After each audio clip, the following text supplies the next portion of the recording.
J'ai sélectionné pour toi les 10 schémas de maths à absolument connaître si tu n'es pas encore 1500 Elo. Alors oui, c'est absolument primordial de pouvoir connaître ces schémas de maths pour pouvoir progresser, parce que si tu ne sais pas identifier différentes façons de terminer la partie, tu n'arriveras pas à dépasser un certain palier.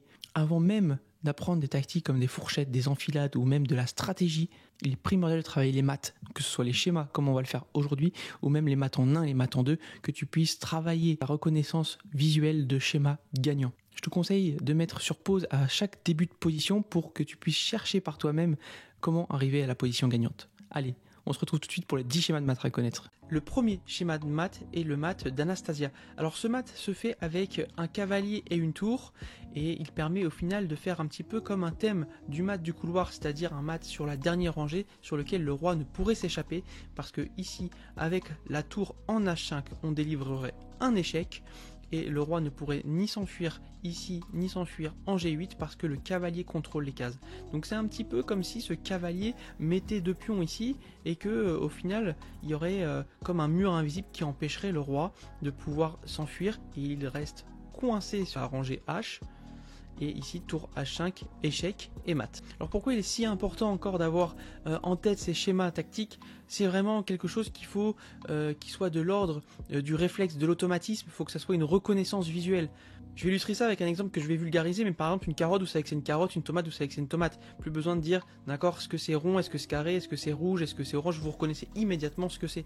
Donc là, c'est la même chose, c'est une reconnaissance, il faut que vous reconnaissiez directement ce que c'est. Alors ici, par exemple, c'est le mat de l'arabe. Et le mat de l'arabe, ça se fait avec un cavalier et une tour. Un cavalier qui arrive sur cette case et qui délivrerait un mat avec une tour qui est ici en G8. Donc le cavalier appuie la tour est ici, et donc le roi est sur le bord et il peut aller nulle part, c'est échec et mat. Alors ici, comment le faire? On pourrait regarder tour prend, et puis cavalier échec, roi bouge, tour échec, mais tour défend, tour prend, cavalier prend, et puis on n'a pas grand chose puisqu'il a encore sa tour.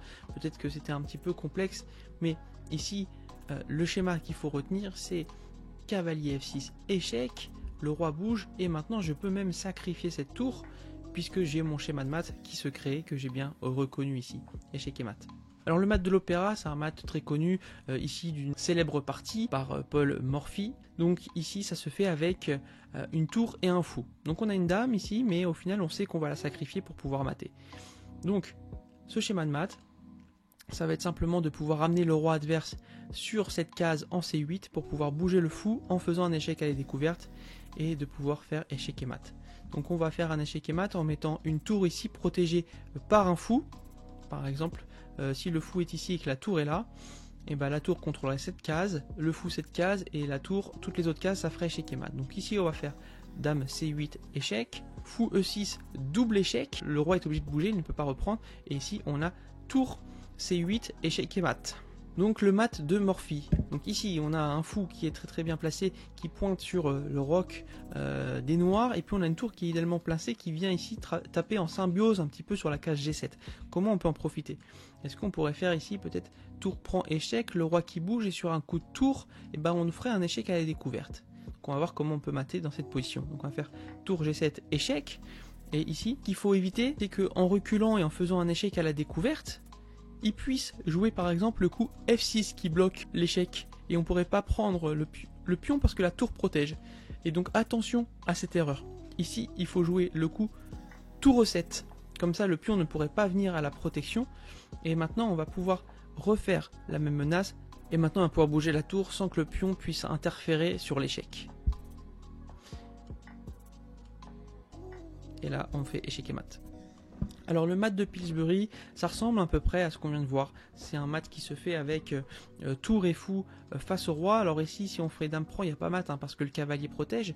Mais si on fait dame prend, cavalier reprend, tour prend échec, protégé par le fou, le roi pourrait bouger. Est-ce qu'on pourrait pas faire la même chose que tout à l'heure? Mais j'ai l'impression que si, ici. Donc ici, est-ce qu'on recule ou est-ce qu'on prend ce pion? Alors dans cette position, on voit bien qu'au final, si on prend le pion comme tout à l'heure pour éviter que sur la découverte il y ait F6, ça ne marche pas parce que l'échec à la découverte qui est fait par le fou, simplement les noirs peuvent prendre ce fou. Donc ici c'est un autre schéma de maths qui se fait parce qu'on a une deuxième tour qui peut intervenir. Ici on va sacrifier la tour pour faire échec à la découverte, forcer le roi noir à prendre, et maintenant on fait tour G1 échec, et le roi ne peut pas aller en H8, il y a déjà le fou, ça sera donc échec et mat. Alors là on parle du mat, un des maths les plus élémentaires, le mat du couloir, et un mat qui fait des ravages à tous les niveaux. Donc ici simplement le mat du couloir, le roi qui est sur la dernière rangée, qui se retrouve bloqué par ses propres pions, tour A8, échec et mat. Alors le mat de Damiano, c'est un incontournable, il est primordial à connaître. C'est quoi ce schéma? C'est quand le roi adverse n'a pas bougé de son petit roc et que on a réussi à installer un pion ici en B6 qui prend ces 2 cases de fuite, c'est extrêmement fort. Comment on fait échec et mat? Il faut qu'il y ait une dame ici en A7 protégée par ce pion, et c'est échec et mat quoi qu'il arrive s'il y a cette tour ici qui ne peut pas s'enfuir. Donc vu que l'on sait qu'il faut une dame ici à tout prix, on est prêt à tout pour le faire puisque c'est échec et mat.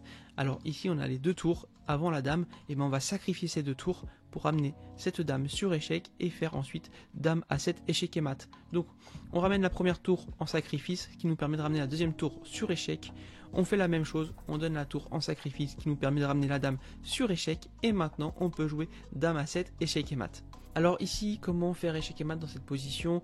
Donc on a une grosse pression sur la colonne H, le roi qui se fait enfermer par notre pion. Ici on va accentuer la pression avec tour H4 et menacer de faire tour prend H7 échec.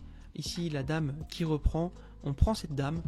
Simplement ici il s'enfuit. Alors s'il aurait pris, comment on aurait pu continuer? Simplement avec dame H6 échec protégé par notre fou, et puis ensuite on serait venu ici en G7 faire échec et mat. Alors là c'est pareil, on va sacrifier notre tour pour pouvoir amener notre dame sur échec et délivrer le mat en G7 grâce au pion. Un des maths les plus basiques ici, pareil, le fou attaque ici en F7, le pion faible, comme on vient de le voir du roi, avec l'appui de la dame. Si on vient avec le fou, le roi peut bouger, mais si on vient avec la dame, la pièce la plus forte qui contrôle le plus de cases à proximité du roi, protégé par notre fou, alors c'est échec et mat. Ici le mat de Legal, pareil, ça peut arriver. Ici il y a eu un sacrifice de dame qui a été fait pour pouvoir amener un cavalier à l'attaque. Ici, lorsqu'on fait fou prend F7 échec protégé par le cavalier et qu'on ramène le deuxième cavalier, c'est échec et mat. Alors j'espère que ça vous a plu, ces schémas de maths à connaître lorsque vous souhaitez progresser aux échecs, c'est des indispensables. C'est à réviser de façon assez régulière pour que vous puissiez vous les remémorer. Même moi, ça fait du bien à tout le monde de pouvoir les réapproprier pour pouvoir les reconnaître plus rapidement et plus facilement.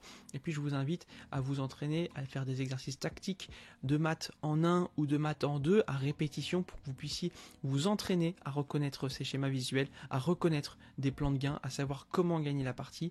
Et vraiment, c'est quelque chose qui n'est pas à sous-estimer et qui apporte beaucoup de résultats et de bienfaits. Donc je vous conseille de le faire.